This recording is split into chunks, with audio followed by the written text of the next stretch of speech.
Fight Club.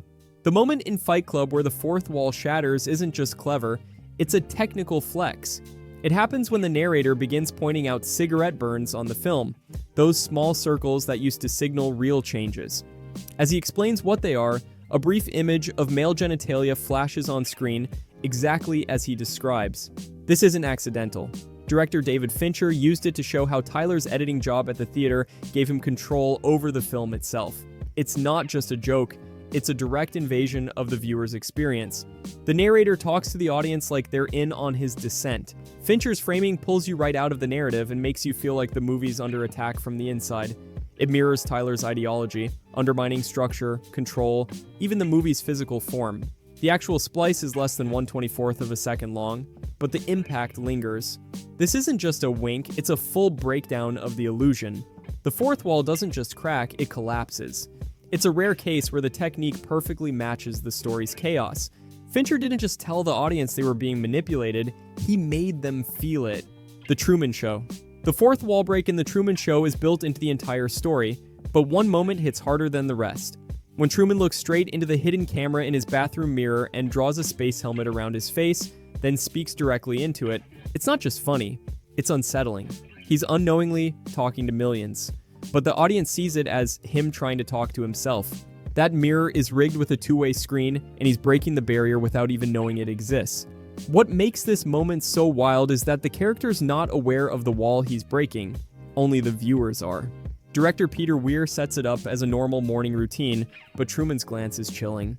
The scene's designed to make the audience feel complicit, like they've been watching something they shouldn't. Technically, this fourth wall break isn't flashy, but it's layered. It's not just a direct address, it's a perfect metaphor for the surveillance and control themes buried in the film. The camera doesn't cut away, it lingers. It's the quiet, personal moments like this that drive home how trapped Truman really is, and you're just sitting there, watching it all happen. By the way, if you guys like movie content like this, I would really appreciate it if you could subscribe. Thanks. Anyways, Psycho. The fourth wall break in Psycho is quick, easy to miss, but completely deliberate. Right at the very end, when Norman Bates sits alone in the holding cell, his mother's voice takes over. Oh, they know I can't even move a finger, and I won't. I'll just sit here and be quiet, just in case they do suspect me. The camera slowly zooms in as Norman stares directly into the lens. For a moment, he gives a small, eerie grin. That's it. The fourth wall break. He's not looking at another character, he's looking at the audience. Hitchcock uses that moment to blur the line between Norman and his mother, and between the film and the viewer. It's not just a glance, it's a message. Norman's transformation is complete, and now, Mother wants you to know it. Hitchcock shoots the scene with almost no sound except the voiceover. The grin is subtle, almost inviting. This was 1960, and breaking the fourth wall was rare, especially in horror. That makes it even more jarring. The smile is perfectly timed with the line, "I wouldn't even hurt a fly," making it one of the most psychologically disturbing exits ever. Hitchcock doesn't do jump scares, he just stares back. That direct look, frozen in frame, pulls the viewer into Norman's fractured mind. It's brief, but it sticks like nothing else. Spaceballs. The fourth wall break in Spaceballs is one of the most absurd and direct in movie history. It happens during a scene where Dark Helmet and Colonel Sanders literally watch the movie they're in, using a video cassette labeled Spaceballs the Movie. They fast forward through scenes, including moments that haven't even happened yet. When they pause the tape, it cuts to a shot of them watching themselves in real time on a screen. That's not a joke, it's a perfect loop. Mel Brooks doesn't just break the fourth wall, he punts it across the room. He uses this gag to mock every trope in science fiction and merchandising, especially Star Wars. The scene plays like a behind-the-scenes commentary inside the movie itself. They say, "Now we're looking at now," and the camera zooms in on them looking at them. It's dizzying in the best way. The technical setup had to be perfectly timed, camera angles, dialogue, and playback all had to sync exactly. Brooks takes metafiction and turns it into visual comedy, stretching the concept of reality inside the film. It's not subtle, and that's the point. You're not just watching a movie, you're being told you're watching one. And somehow, that makes it even funnier. Kiss Kiss, Bang Bang.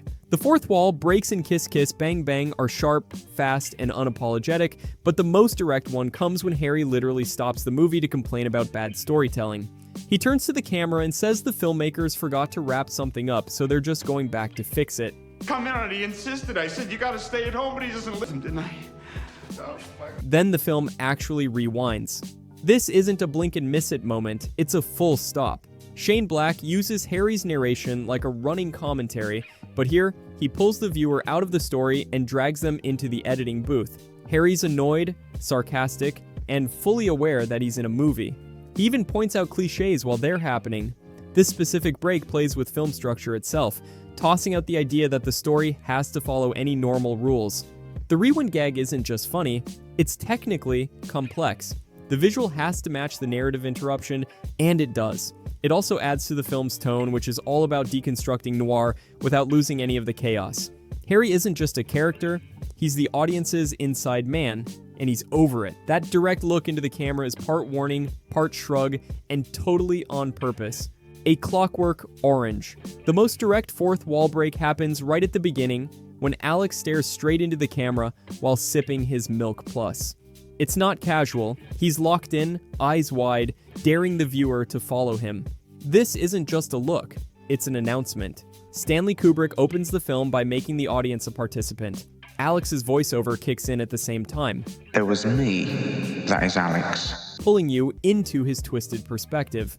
The symmetry in the shot, the deep red background, the slow zoom, it's all designed to hold you there, uncomfortable and trapped. Kubrick doesn't ease into anything. The fourth wall break is immediate, confrontational, and calculated. It sets the tone for everything that follows. Alex knows you're watching and he likes it. He talks about violence and pleasure without flinching, and that direct eye contact turns it into a challenge. Kubrick uses it to blur morality. The viewer's no longer just an observer, they're implicated, and that's the point. The rest of the film keeps that intimacy going through Alex's narration, but that opening stare is the sharpest cut. It's stylized, sure, but it's not for decoration.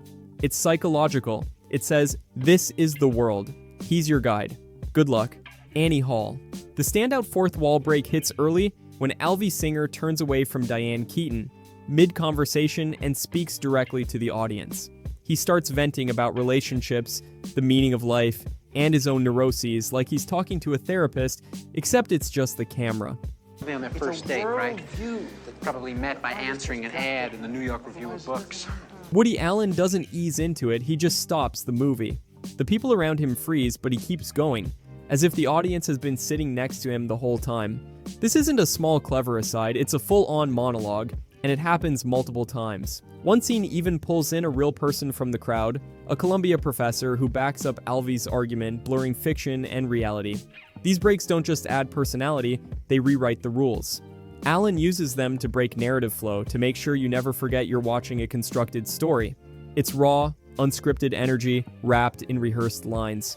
There's no camera trick or a big technical moment, it's all in the timing and delivery.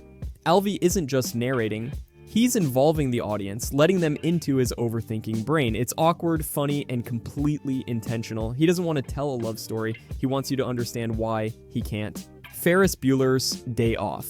The entire movie plays like a long fourth wall break, but the most iconic ones happen when Ferris gives his little life lessons straight to the camera.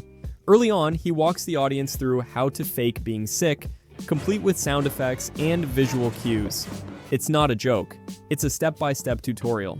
John Hughes doesn't treat it like narration. Ferris is fully aware that people are watching him, and he loves it. The camera becomes his best friend, and he never misses a chance to use it. When he's racing home, dodging his parents, he still turns to talk to the camera like it's part of the game. The dialogue is tight, direct, and casual, like he's letting the audience in on a secret. The scenes don't pause when he speaks. Everything keeps moving, but he controls the pace. It's not just a gimmick. Hughes uses these breaks to show how Ferris isn't bound by anyone's rules. Not school, not his parents, not even the movie itself. He's completely untouchable, and the audience gets to ride along. The film's logic bends around him, and he explains every move with a grin, as if he's rewriting reality on the fly. The Big Short. The film's fourth wall breaks are built right into its structure, and they're brutally efficient. Characters stop mid-scene to explain complex financial terms straight to the camera, often using real-world celebrities for extra clarity. Margot Robbie in a bathtub explains subprime mortgages. These risky mortgages are called subprime. So whenever you kiss... Anthony Bourdain breaks down collateralized debt obligations using spoiled fish. It's not old fish. It's a whole new thing. And the best part is... Selena Gomez covers synthetic CDOs while playing blackjack. Okay, so here's how a synthetic CDO works. These aren't jokes, they're tools. Director Adam McKay knew the financial collapse was dense, so he blew up the fourth wall to make sure viewers could actually follow the chaos. The film constantly interrupts itself to keep the audience engaged. The characters admit when something didn't happen that way, then explain why the movie changed it. These moments aren't flashy, they're practical. The camera movement, pacing, and editing all shift when someone addresses the viewer. It breaks the rhythm, but on purpose. Ryan Gosling's character does this the most, narrating directly and sarcastically, treating the audience like reluctant investors.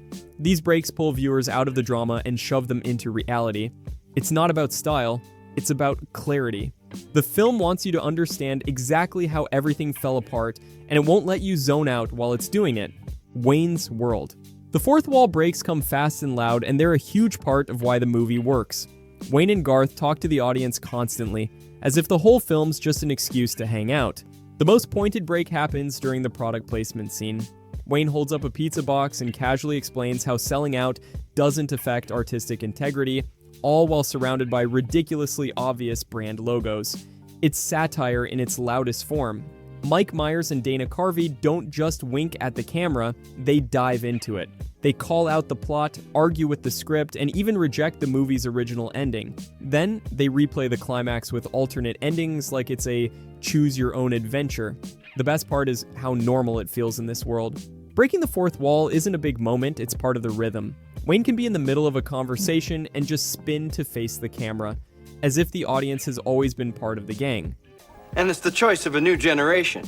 The movie's letting you in on the joke, and instead of keeping up some illusion, it goes, "You're watching a movie, let's have fun with that." Funny games. The fourth wall break in Funny Games isn't just unsettling, it's weaponized. The most jarring moment happens when Paul, one of the intruders, grabs a remote control and rewinds the actual film after his partner is shot. He literally erases a character's survival and forces the plot to continue toward tragedy. Michael Haneke doesn't use this break to lighten the mood, he uses it to remove any sense of control the audience thought they had. Earlier in the film, Paul glances at the camera several times, smirking or making comments that show he knows people are watching. It's not about being clever, it's about making the viewer feel trapped. There's no escape, no payoff, no comfort. Haneke designed this to challenge how violence is consumed in cinema. The characters are fully aware they're in a movie, and they exploit that to manipulate the viewer. There's no music, no flashy editing, just long, painful shots and total narrative control from characters inside the story. When Paul rewinds time, it breaks more than the fourth wall, it breaks trust. It tells the audience that nothing they expect will matter. The film doesn't just turn on them, it stares them down and keeps going. Goodfellas. The fourth wall break lands hard near the end when Henry Hill walks straight out of the courtroom and into direct address. He tells the audience how his life as a gangster is over, and now he's stuck in witness protection, living like a nobody. Martin Scorsese doesn't sneak into it. He cuts from Henry testifying in court to looking right into the lens. The camera tracks him as he stands up, blurring the scene into a stage. It's not a flashback, and it's not voiceover. It's a final confession. Henry's been narrating the whole film, but here, the barrier drops completely. There's no more slick editing, no music, just him, talking. And now it's all over. Scorsese shoots it with minimal movement, letting Ray Liotta deliver the moment without distraction. The lighting shifts subtly to isolate him from the courtroom, making the transition seamless but surreal. The effect drives home how disconnected Henry is now. From the life he loved, from the people he betrayed, and from the movie itself. The glamour's gone. What's left is just him, talking like he knows someone's watching. The narration always made the audience complicit, but this moment seals it. He's not just telling his story, he's showing you how it ends. The Shining. The fourth wall break is almost invisible, but it's there, and it hits through Jack Torrance's stare. In several instances, Jack looks directly into the camera while inside the Overlook Hotel or frozen in the maze. It's not a quick glance. It's intense, unwavering, and totally out of place with the rest of the film's framing. Stanley Kubrick doesn't rely on flashy dialogue or direct narration. Instead, he uses composition and eye contact.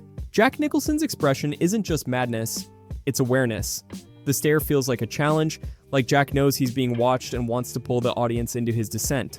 The camera holds long enough to make it deeply uncomfortable. It's not played for laughs or clarity, it's played for unease. Earlier in the film, during the typewriter scene, Jack also breaks the line of sight by looking too close to the lens, heightening the tension without explicitly speaking to the viewer. Kubrick's framing, with symmetrical shots and slow tracking, builds that sense of observation. You're not just watching Jack lose his mind, you're being watched back. The overlook sees everything, and for a second, through Jack, it sees you. It's subtle, but it never lets go. Here's Johnny. Trading places. The fourth wall breaks come mostly through Eddie Murphy's performance, and the biggest one hits during the scene where Billy Ray Valentine realizes he's being handed a fancy new life. As the Duke brothers introduce him to his new home and butler, Murphy glances directly into the camera multiple times. He doesn't say anything, but the look says everything. Disbelief, irony, and total awareness of how absurd the situation is. It's a perfect reaction, and John Landis doesn't try to hide it. Those glances aren't mistakes, they're part of the joke. Murphy doesn't break the story. He enhances it by letting the audience in on the shift. There's another moment when he's in jail pretending to be a karate expert. He turns to the camera mid-performance like he's saying, "Can you believe they're buying this?" Karate man bruised on the inside. They don't show their weaknesses. These breaks work because they don't pause the movie, they ride right along with it. The expressions are timed to the beat of the comedy, and they land harder because they're shared with the viewer. The plot is ridiculous, and Murphy's reactions make sure no one forgets that. It's not just a character reacting, it's a reminder that someone inside the story knows exactly how fake it all is. The Lego Movie. The most direct fourth wall break comes when the movie shifts from the animated Lego world to the live-action basement, revealing that everything's been part of a child's imagination. Emmett, the main character, starts talking to the real boy, Finn, through the Lego realm. It's not a quick cameo or a cutaway. It's a full narrative shift. Hi, Emmett. Phil Lord and Christopher Miller flip the whole film on its head by exposing the audience to both the fictional world and the one creating it. The moment Emmett moves, on his own, in the real world and addresses the human characters, the fourth wall isn't just broken, it's erased. The movie doesn't just acknowledge its artificiality, it depends on it. Every piece, every explosion, every dramatic moment has been orchestrated by a kid playing with toys. Even the rules of the story are revealed as house rules, invented by his father. The transition is smooth, but the concept is layered. The emotional weight of the Lego characters carries over because the movie treats them as real, even as it exposes their origin. The film becomes a meta-commentary on creativity, play, and control, delivered by a talking plastic brick who now knows who's pulling the strings. Alfie. The fourth wall breaks in Alfie are baked into the character from the first scene. Michael Caine's Alfie talks directly to the camera throughout the film, narrating his thoughts, justifying his actions, and inviting the audience to judge, or not judge, him. But the most impactful break comes at the end. After all the chaos, heartbreak, and shallow flings, Alfie looks into the camera and asks, "What's it all about?" So what's the answer? That's what I keep asking myself. What's it all about? It's not rhetorical, it's quiet, serious, and stripped of the charm he used all along. Throughout the movie, he uses eye contact with the audience like a weapon, deflecting blame, cracking jokes, or trying to win sympathy. Director Lewis Gilbert frames these monologues tight, giving Alfie nowhere to hide. No cutaways, no background distractions, just Alfie and the viewer. But by the end, the charm's gone. He's not trying to be funny anymore. The camera doesn't move, it just sits with him in that moment. That final glance is one of cinema's most honest fourth wall breaks. It's raw, uncertain, and completely out of character. It's not a wrap-up, it's a breakdown.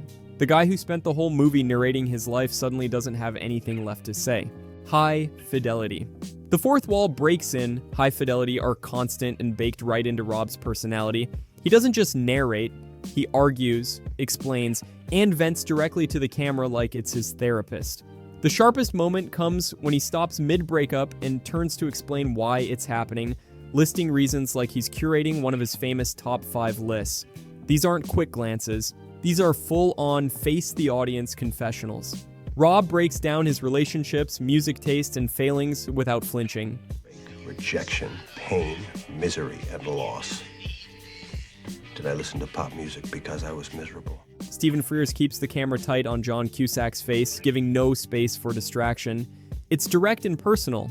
The film doesn't stop for these monologues, it moves with them. They're integrated into the rhythm of the editing and the dry humor of the script. The audience becomes part of Rob's inner circle, whether they want to or not. He uses these moments to explain his behavior, but the more he talks, the more flawed he becomes. It's not just about narration, it's about denial. The fourth wall isn't broken to be clever. It's used to expose a character who thinks he's self-aware but clearly isn't. Rob isn't just telling a story, he's unraveling it, one awkward, over-explained moment at a time. Jay and Silent Bob strike back. The fourth wall breaks come loud, fast, and non-stop. The most direct one hits when Jay flat out tells the audience the entire plot. He points at the screen and yells about the movie being based on them and how they're gonna stop it. Kevin Smith doesn't ease into meta, he dives into it head first. Characters constantly mention being in a movie, refer to other films Smith's made, and even trash the audience for watching. At one point, Jay literally calls out Miramax by name. The script doesn't just acknowledge the fourth wall, it tears it down, mocks it, and sets it on fire. The humor's built on the idea that the characters know they're fictional. They walk through studio backlots, bump into actors playing themselves, and critique the business of filmmaking mid-scene. The camera becomes part of the joke. When Jay stares directly into it, there's no emotional weight, it's pure chaos. The fourth wall isn't just broken, it's shattered on purpose, so the movie can climb through it and slap the viewer. It's not clever for clever's sake, it's about breaking every rule and laughing while doing it. The whole film is a meta punchline, and they know it. Adaptation. The fourth wall break in Adaptation is layered, self-aware, and completely baked into the film's DNA. The entire movie is about Charlie Kaufman struggling to adapt a book into a screenplay, and he writes himself into the script, literally. Nicolas Cage plays both Charlie and his fictional twin brother, Donald. But the sharpest break hits when Charlie begins narrating the screenplay he's writing. Cuts off body pieces and makes his victims eat them. It's kind of like Caroline has this great tattoo of a snake swallowing its own tail, and burrows.